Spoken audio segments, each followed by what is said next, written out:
Bonjour à toutes et à tous, alors je suis ravie de vous retrouver pour une nouvelle fleur de bac qui est un petit peu plus complexe que celle qu'on a vue jusqu'à présent. Il s'agit de l'aigremoine, c'est Agrimony en anglais. Alors l'aigremoine, elle fait partie de la famille de l'hypersensibilité aux influences et aux idées. Donc c'est déjà une fleur qui vient nous parler d'une forme de sensibilité, voire d'hypersensibilité qu'on peut avoir vis-à-vis des autres, de la façon dont on perçoit ce que vont nous donner les autres ou les événements de la vie, et de peut-être une sensibilité au niveau émotionnel. En fait, aigremoine, si on devait faire un petit peu un portrait cliché typique, on dit que c'est la fleur des clowns tristes. C'est-à-dire, c'est la fleur des personnes qui vont toujours, par exemple, avoir le sourire, qui vont toujours envoyer une bonne énergie, qui vont être joyeux, qui vont faire des blagues, qui vont amuser la galerie.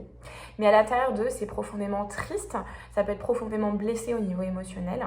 Et on peut avoir comme ça une difficulté à rentrer un petit peu, on va dire, dans les émotions de cette personne-là et un petit peu dans sa vie.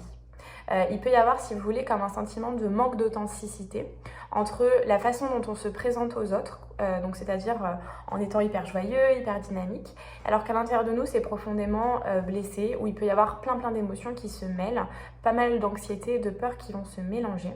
Et ce qui fait qu'il va y avoir comme ça, vous savez, un côté un petit peu à la fois joyeux du clown et un côté un petit peu triste, mélancolique, ou avec beaucoup de difficultés à vivre ses émotions à l'intérieur de soi.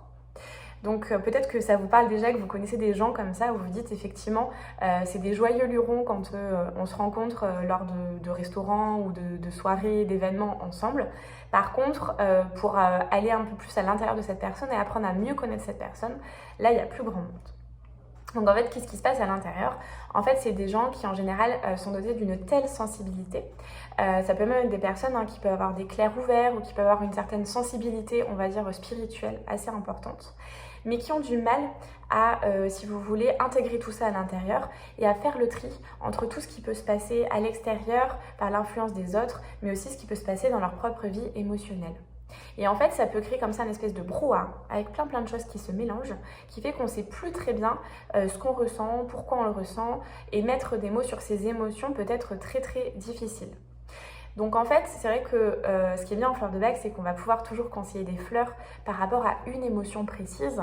Par exemple, on avait la mimule, c'est une fleur des peurs qui est connue, qu'on peut nommer, bon bah voilà, là c'est concret. Mais en fait, Agrimony, ça va plutôt être justement quand au contraire, on a beaucoup de mal à exprimer ce qu'on ressent et à mettre des mots sur tout ce qui se passe à l'intérieur de nous. Donc voilà, du coup, c'est une fleur qui va être très intéressante pour aider ce type de personnes-là. Et d'ailleurs, ça peut être un type de personne, mais ça peut être aussi à un moment de notre vie temporaire où il se passe tellement de choses, il y a tellement d'émotions en nous qu'en fait, on ne sait plus trop donner de la tête. Et on ne sait plus trop identifier ce qu'on ressent, pourquoi on le ressent, et ça peut créer comme ça une certaine difficulté intérieure, pas mal de noirceur intérieure, qui fait aussi qu'on va pouvoir le mettre un petit peu de côté.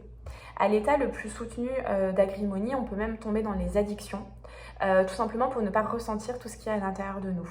Où on peut tout faire pour justement éviter de se retrouver seul, parce que ça voudrait quelque part dire se retrouver seul face un petit peu à tout ce qui à l'intérieur de nous peut nous faire peur ou nous déstabiliser. Donc c'est une fleur qui va aider justement à faire le tri progressivement sur tout ce qui peut se trouver à l'intérieur de vous, de remettre un petit peu d'ordre si vous voulez, pour tout simplement que vous puissiez retrouver une vie émotionnelle qui soit un peu plus équilibrée et plus facile à vivre pour vous.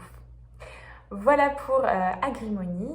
On se retrouve dès demain pour une prochaine fleur. À bientôt.